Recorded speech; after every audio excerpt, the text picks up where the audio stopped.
哦，你好，我这3台都已经帮你做好了哈。那这个一样，我前面影片有说过，就是这个是变压器的插孔，那每一台都有变压器插孔哈。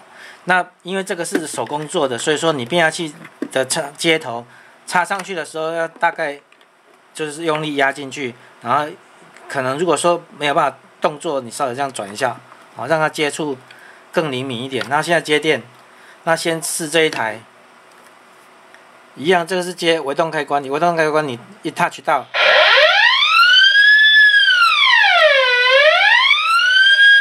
好，这个是警报器第一个，然后再来变压器换接到这一台，一样，这个接微动开关。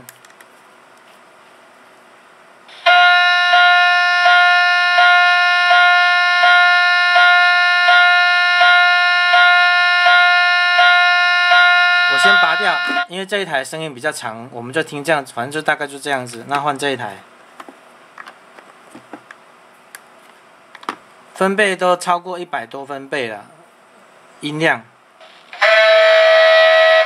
哦，这个也是100多分贝，哦，就大概就这样子。这一台是之前第一次有拍给你看的，那3台都 OK 了，好。